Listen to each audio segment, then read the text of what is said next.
Olá, povo de Deus! Nós estamos iniciando mais uma aula de Escola Bíblica Dominical. Me chamo Geilson Francis, sou presbítero da Igreja Assembleia de Deus Vinde e também sou professor de Escola Bíblica Dominical, certo? Nós estamos estudando a revista da Escola Bíblica Corpo de Cristo, é a revista da CPAD desse primeiro trimestre, Origem, Natureza e Vocação da Igreja no Mundo. E hoje nós vamos estudar a lição de número 4, a Igreja e o Reino de Deus. A Igreja e o Reino de Deus. E nós vamos já para o nosso textuário, né? Vamos iniciar sem demorar muito. Nosso textuário diz o seguinte: o tempo está cumprido e o reino de Deus está próximo. Arrependei-vos e crede no Evangelho. Marcos, capítulo 1, verso 15. A verdade prática diz: pregar a mensagem do reino de Deus é uma importante missão da igreja. Pregar a mensagem do reino de Deus é uma importante missão da igreja. Nossa leitura bíblica em classe encontra-se em Marcos, capítulo 1, do versículo 14 até o versículo de número 17, que diz assim, um texto bíblico. E depois que João foi entregue à prisão, veio Jesus para a Galiléia pregando o evangelho do reino e dizendo: o tempo está cumprido e o reino de Deus está próximo. Arrependei-vos e crede no evangelho. E andando junto ao mar da Galiléia, viu Simão e André, seu irmão, que lançavam as redes ou a rede ao mar, pois eram pescadores. E Jesus lhes disse: vinde após mim, e eu farei que sejais pescadores de homens. Muito bem, gente. Nossa introdução, a Bíblia ela apresenta Deus como rei. Nós temos, por exemplo, aqui em Salmos 47, versos 6 e 7, cantai louvores a Deus, cantai louvores ao nosso Rei, cantai louvores, pois Deus é o Rei de toda a terra, cantai louvores com inteligência. Salmo 47, versículo de número 6, certo? Então, ele exerce o seu governo e domina sobre tudo. Ele domina sobre todas as coisas. Nós temos, por exemplo, aqui Daniel, né? O Deus domina sobre toda a terra. Daniel capítulo 4, verso 25 diz: serás tirado dentre os homens, e a tua morada será com os animais do campo. E te farão comer erva como os bois, e serás molhado do orvalho do céu, e passar-se-ão 7 tempos por cima de ti, até que conheças que o Altíssimo tem domínio sobre o reino dos homens. Olha, pega esse texto bíblico aí para você. O Altíssimo, por isso que eu não me preocupo, gente. Eu não me preocupo quem é que vai governar, quem vai ser o próximo presidente, quem vai ser o próximo presidente lá da ONU. Eu não me importo em relação a essas coisas, não. Sabe por quê? Porque o Altíssimo tem domínio sobre o reino dos homens e o dá a quem quer. Ele dá o reino, o governo para aqueles que ele quer. E por isso eu não me preocupo, porque eu sei que Deus está no controle. Deus está no controle, certo? Então, gente, sobre o reino, sobre o seu reino, governa soberanamente. Então, nesta lição, apresentaremos uma compreensão do reino de Deus a partir de sua natureza e da sua relação com a igreja. Neste aspecto, mostraremos o reino divino, a sua dimensão universal e soberana, bem como a sua realidade presente e futura. A igreja é vista como parte desse reino e por isso Deus a estabeleceu para viver, pregar e manifestar a vida do reino divino.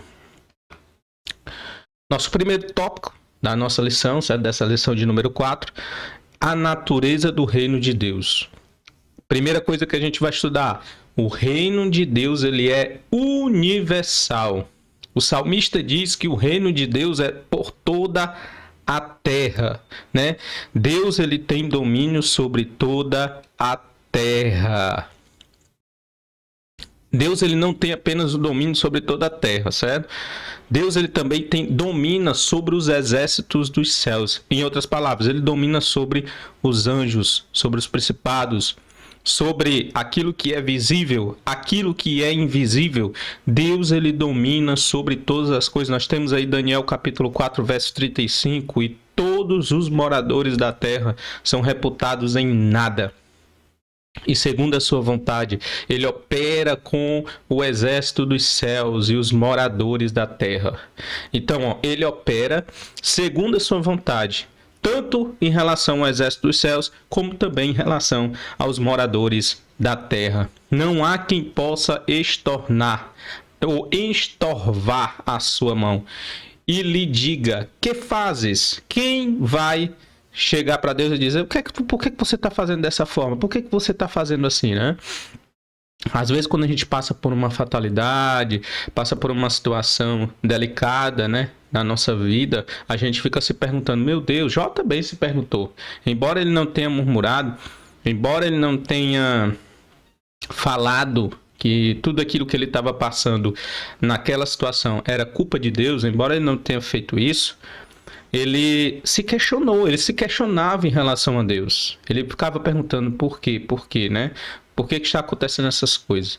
Então a gente costuma, realmente, quando nós estamos passando por uma situação difícil, por uma situação complicada, questionar a Deus e dizer: Deus, por que nós estamos passando por essa situação? Mas aí o texto está dizendo assim: olha, ninguém pode dizer, ninguém pode estorvar a sua mão, ninguém pode lhe perguntar: por que fazes? Por que está fazendo dessa forma? Por que você não fez da outra forma? Porque Deus ele é soberano. Ele tanto domina sobre os exércitos dos céus, como também domina sobre os seres humanos. Então ele domina sobre tudo. Assim, as escrituras revelam um importante aspecto da natureza do reino de Deus. Ele é o quê? Universal. Deus reina sobre todas as coisas. Deus é o rei universal e, como tal, tem domínio absoluto sobre a sua criação, sobre os reinos, sobre os governos humanos, bem como sobre todas as hostes angelicais, sobre todos os principados e potestades, sobre aquilo invisível e aquilo visível. Deus, ele é soberano. Então isso significa que nada nem ninguém está fora do seu domínio. Nada e nem ninguém está fora do seu domínio. Tudo está sob o domínio de Deus. Deus ele governa o Brasil, governa todos os países da terra, entrega os países da terra a quem ele quer. Ele dá a quem quer, ele tira daquele também que ele quer, porque Deus ele é soberano e ele está escrevendo a história. Eu acredito num Deus que escreve a história da maneira como ele bem quer, não da maneira como a igreja quer. A igreja orou muito, né, para que Bolsonaro continuasse no poder. Mas não era o que Deus queria. Deus queria entregar outro e entregou. Mas essa é a vontade de Deus. Eu vi muita gente desesperançada, pessoas que foram lá no dia 8 de abril, ou melhor dizendo, 8 de janeiro, né, do ano passado, do ano retrasado agora. É do ano passado mesmo, no começo do ano de 2023. E que fizeram aquilo por quê? Por falta de esperança. Porque eles não confiaram plenamente no Senhor, não confiaram plenamente em Deus. Porque quem acredita no Senhor e sabe, conhece a palavra de Deus, sabe que Deus ele domina sobre todas as coisas. Eu não vou me desesperar. Eu não vou ficar puxando os cabelos porque um candidato A, um candidato B, agora ganhou as eleições. A igreja não depende disso. O reino de Deus não depende disso. O que nós temos que orar é para que Deus ele venha estabelecer a sua vontade. E muitas vezes a vontade de Deus ela não é percebida, ela não é vista, ela não é entendida e não é crida. Mas Deus ele faz a sua vontade e a gente percebeu como a vontade de Deus era diferente da igreja evangélica brasileira. E Deus fez a sua vontade prevalecer. E a gente precisa apenas o quê? Aceitar e deixar na mão de Deus. Deus é o melhor e maior governante que existe em todas as épocas, em todas as eras, em toda a eternidade. Então nós não precisamos nos preocupar. A soberania divina e os acontecimentos do mundo. Observamos que, embora o mundo siga o seu curso, Deus não perdeu nem deixou de exercer domínio sobre ele. Tampouco sobre o universo criado. Um Deus que não tivesse o controle de tudo não seria Deus. Isso não significa dizer que ele seja a causa de tudo que acontece no mundo. Significa que, embora os homens e até mesmo o diabo e seus anjos tenham liberdade e permissão para agirem neste mundo, contudo, essas ações não se sobrepõem à soberania de Deus. Assim, Deus domina sobre todos, né? Deus, ele permite, Deus, ele estabelece, ele faz aquilo que ele bem quer, aquilo que ele bem deseja, inclusive usando o próprio diabo. O diabo, ele é usado por Deus também para poder estabelecer a história, porque Deus, ele é soberano sobre todas as coisas. Deus, ele é soberano, e a gente precisa entender, existem coisas que estão no nosso domínio, aquilo que a gente pode fazer, aquilo que a gente pode realizar, e os resultados que nós vamos obter a partir daí vai ser de acordo com as nossas próprias escolhas. E é por isso que nós não podemos reclamar dos resultados que nós temos na vida. Por quê? Porque os resultados que nós temos na vida são resultado das escolhas que tomamos da nossa própria vida. E Deus não tem nada a ver com isso. Deus, ele apenas permite. Olha, você quis assim, meu amigo, você não quis fazer a minha vontade, nem quis saber qual era a minha vontade em relação a isso tudo, né? Então, faça a sua vontade e colhe as consequências. Isso aconteceu, por exemplo, com Davi. Davi deitou com Betseba, se relacionou com uma mulher de um dos soldados lá do seu reinado e ainda mandou matar o soldado, né? Ou seja, fez a sua vontade, pois vai colher o resultado da sua vontade. É assim que funciona no mundo. Mas Deus nunca vai deixar de ser soberano sobre toda a terra. Ele continua sendo soberano, continua permitindo que tudo aconteça da maneira como está acontecendo, porque ele tem um domínio de todas as coisas, ok? Deixa eu ver aqui, Daniel capítulo 2, verso 21, Deus governa sobre os governantes, eu coloquei, ó.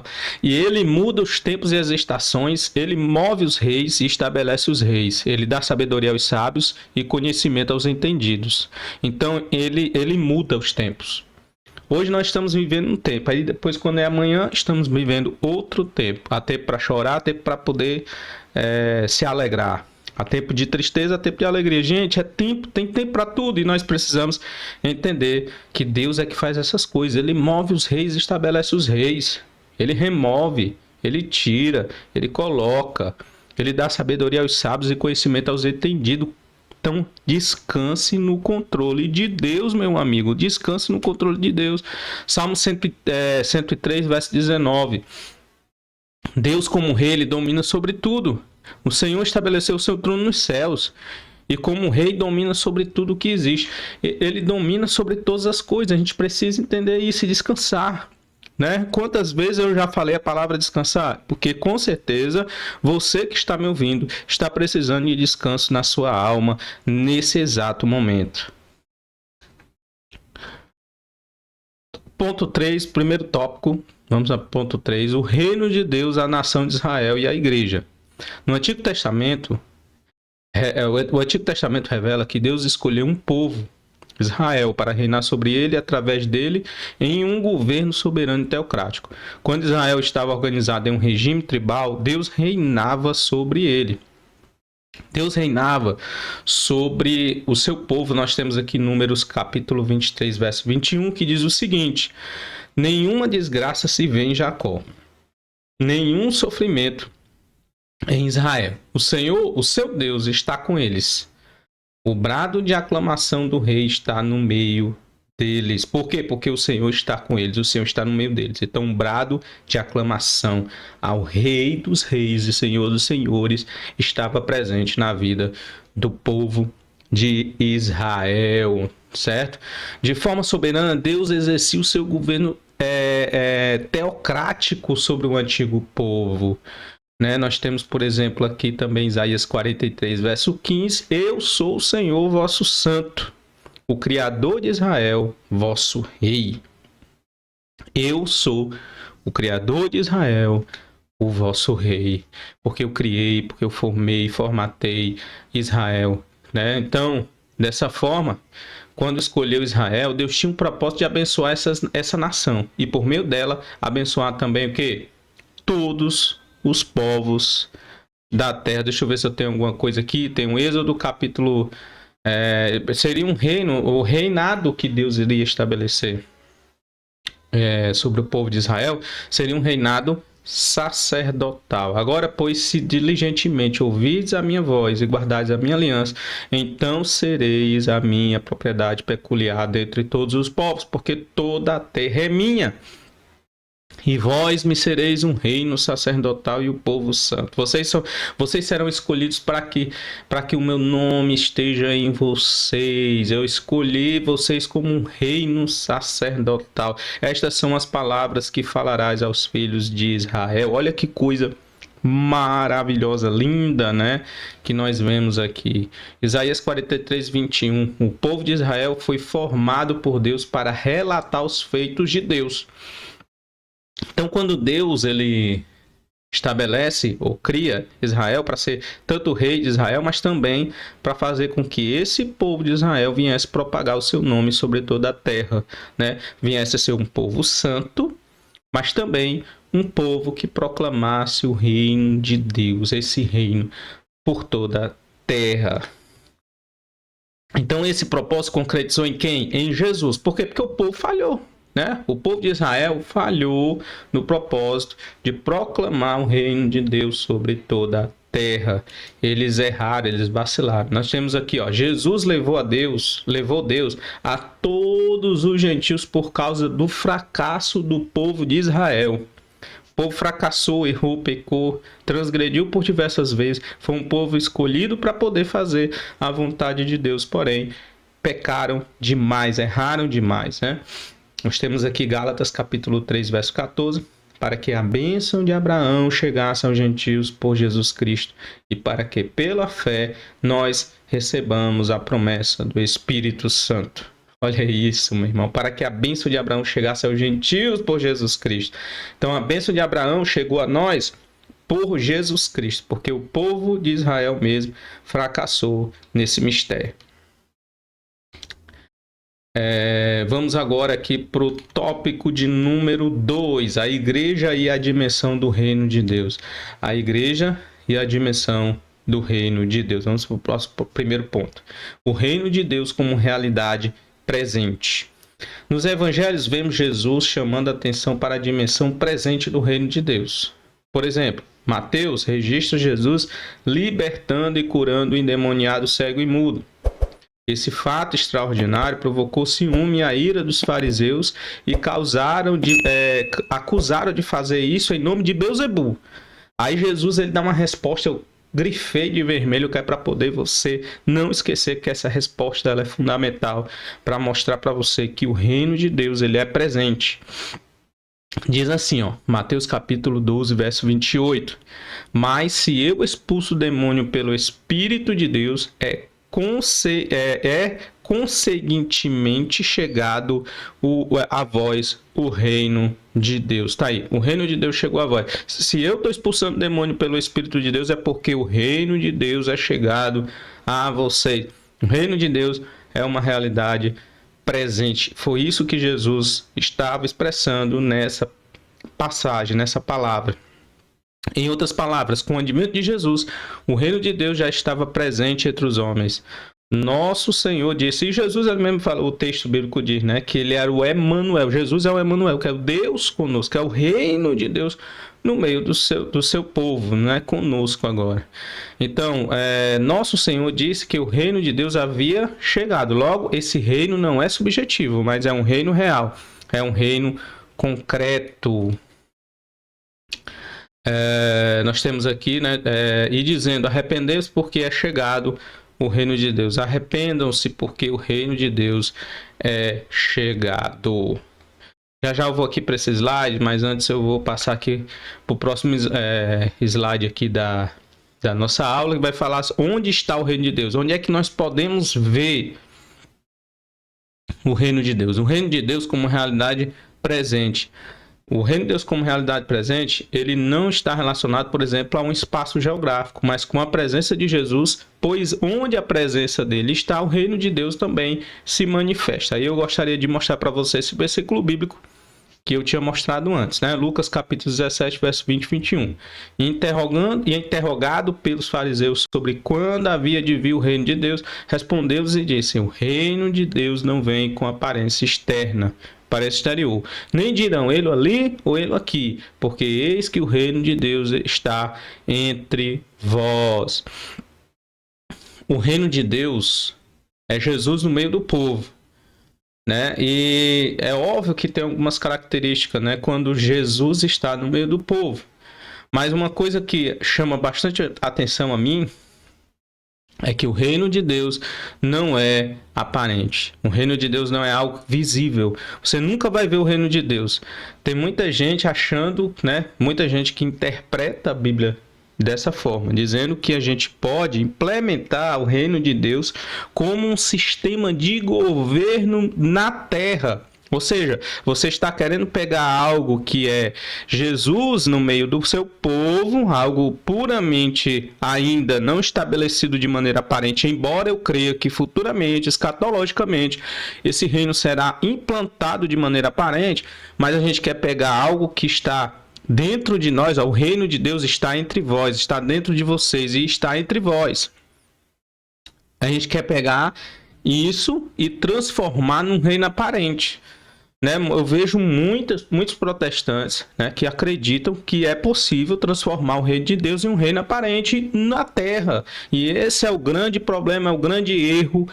Por quê? Porque eu vejo que a gente fica trocando as figurinhas, trocando as bolas, e na medida em que nós pensamos dessa forma, nós estamos também nos entregando ao sistema de poder desse mundo, que Jesus ele não veio para poder fazer com que a igreja se tornasse refém do sistema de poder do mundo, porque o reino de Deus não é aparente, o reino de Deus não é desse mundo. Eu vou mostrar outro versículo aqui, que também mostra claramente essa visão, esse pensamento que eu estou mostrando para vocês agora, que Jesus ele disse: olha, o reino de Deus ele não é deste mundo, não é algo que nós podemos implantar como um sistema de governo, certo? Então, pense nisso.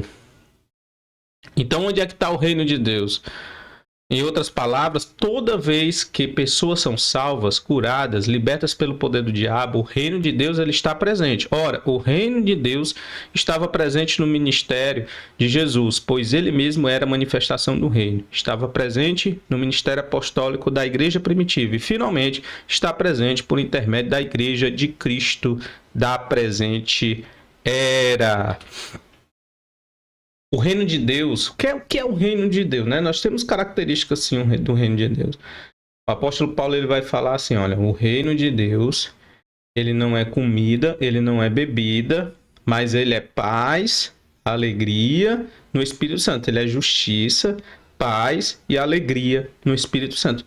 Essas são as qualificações do reino de Deus, certo?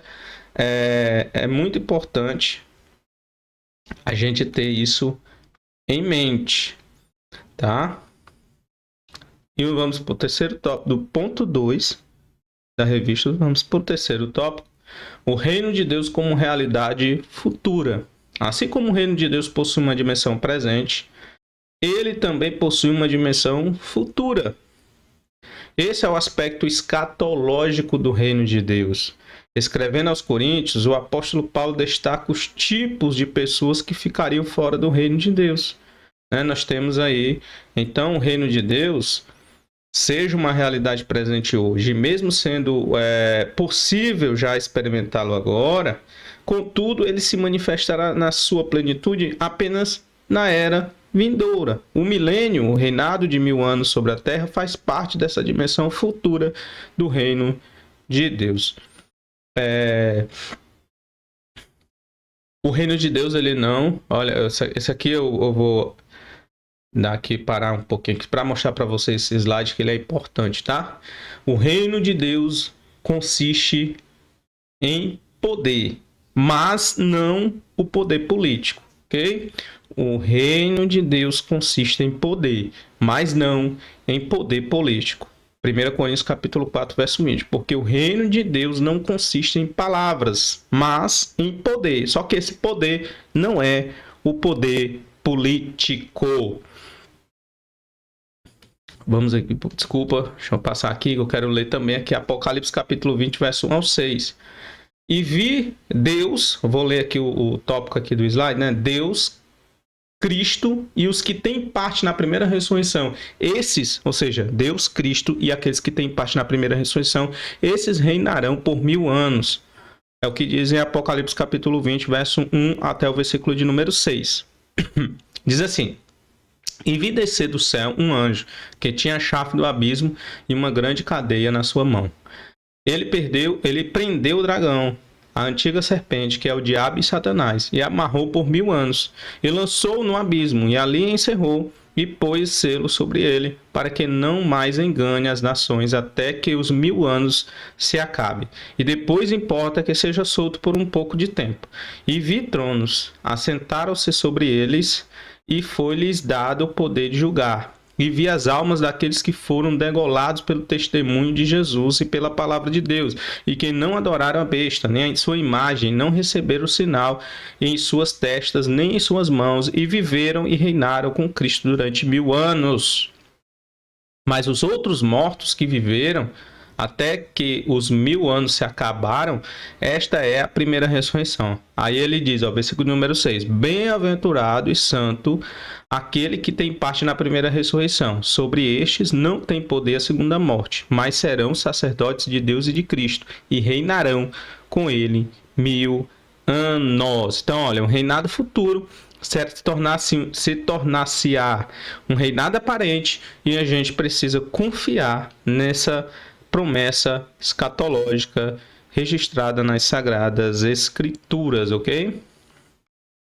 Agora vamos para o tópico de número 3, que vai falar sobre a igreja no contexto do reino de Deus. Qual é o papel da igreja no reino de Deus?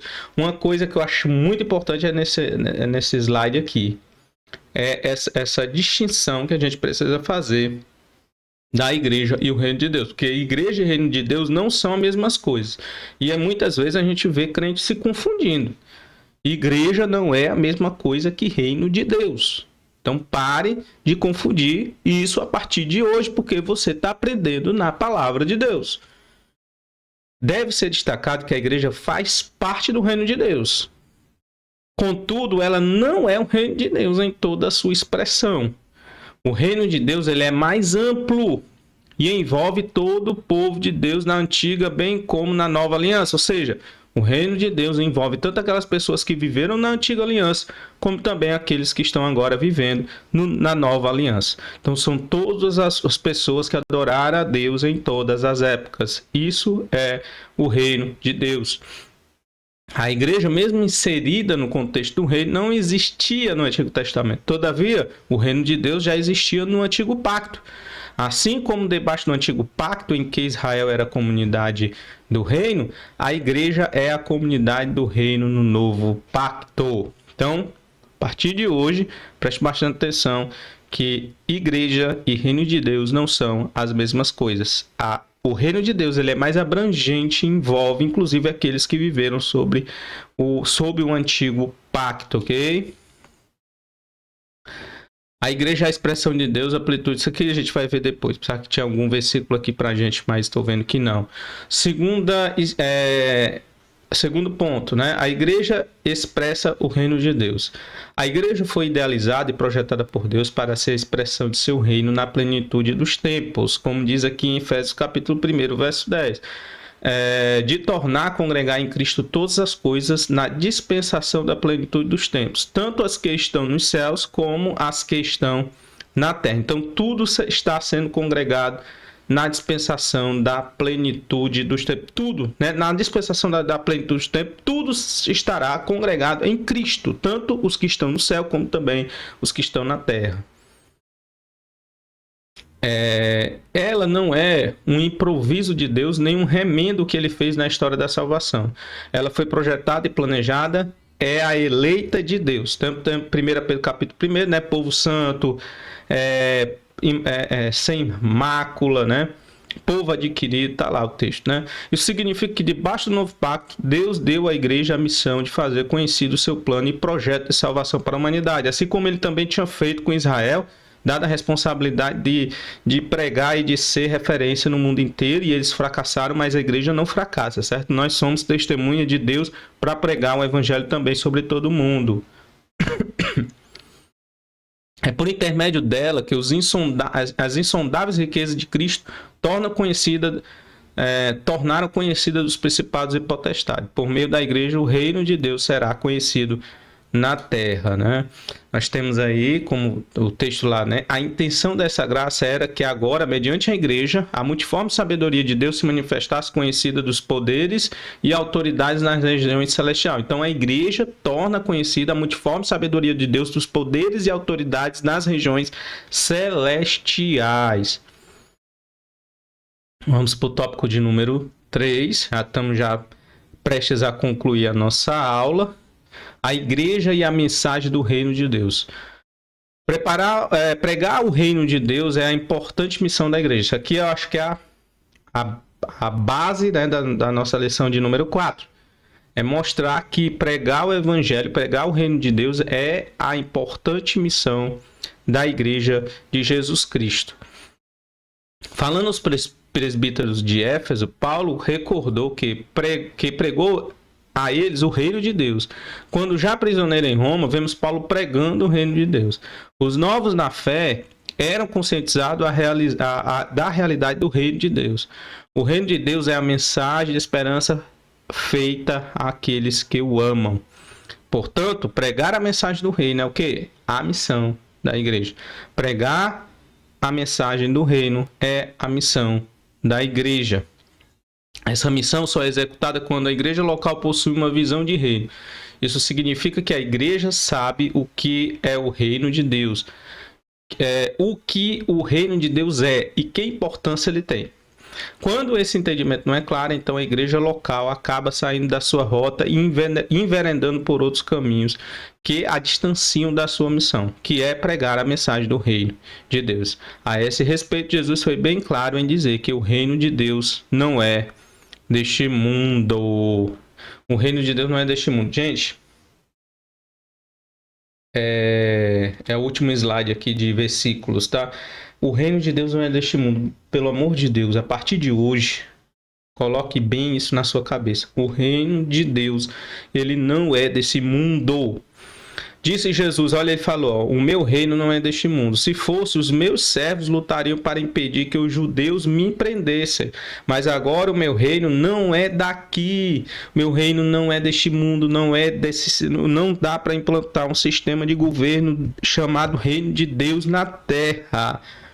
Não dá, não vai existir, não tem como.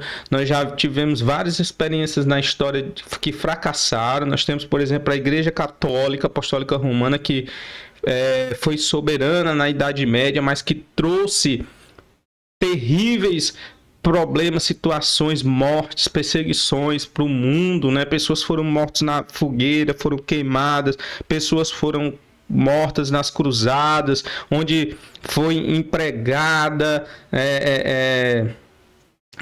artilharias e emprego de exércitos para poder destruir pagãos, matar pessoas, né? Então, nós já tivemos experiência na história da igreja querendo se envolver com o sistema político, só deu errado. A igreja sempre se envolveu e se corrompeu com o sistema político. Apenas poucas pessoas se beneficiavam e ganhavam dinheiro e tinha realmente o poder político em suas mãos. O restante, todos eram apenas dominados. Então a gente precisa entender que Jesus não fez a igreja para poder reinar politicamente, para poder fazer com que o reino de Deus seja conhecido de maneira aparente, porque não é dessa forma que o reino de Deus vai ser empregado aqui nesse mundo, embora eu creia que escatologicamente nós vamos ver o reino de Deus aparente. Escatologicamente, hoje não, ok?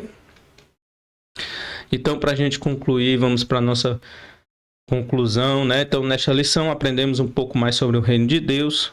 Como disse alguém, a igreja não é idêntica ao reino de Deus, pois este é maior que do que ela, né? Todavia, a igreja é um instrumento presente do reino de Deus e herdará o reino. Assim, o reino de Deus, em sua plenitude ou na sua manifestação final, incluirá todos os crentes que professarem e professarão sua fé em Cristo, o Filho de Deus, ok? Então fica com essa bênção para você. Eu espero que eu tenha sido claro, que realmente você tenha aprendido, que Deus possa ter abençoado bastante a sua vida. Algumas coisas que eu queria chamar a atenção aqui nessa parte final para você é sobre a diferença, ou seja, a igreja ela é diferente do reino de Deus, não é a mesma coisa, embora a igreja faça parte do reino de Deus, mas o reino de Deus ele é muito mais abrangente, por quê? Porque envolve tantas pessoas que viveram no antigo pacto, como aquelas pessoas que estão agora vivendo no novo pacto. Outra coisa também, a missão da igreja é pregar a mensagem do reino. A missão da igreja é pregar a mensagem do reino e levar o reino de Deus a todo mundo.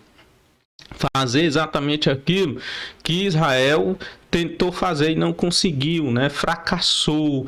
E aí Deus pega agora Jesus Cristo, traz ao mundo para morrer por todos os pecadores, para poder criar, formatar a igreja e entregar nas mãos da igreja essa responsabilidade de levar essa mensagem a todo mundo, que sempre foi a vontade de Deus, para que a humanidade conhecesse o seu nome, né? Então toda a terra conhecesse a Deus.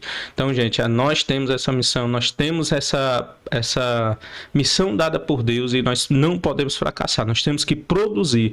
Nós recebemos talentos e nós temos que produzir para o reino de Deus, tá? Que Deus abençoe sua vida, que Deus abençoe sua casa, que Deus abençoe sua vida e até a próxima aula, se Deus quiser.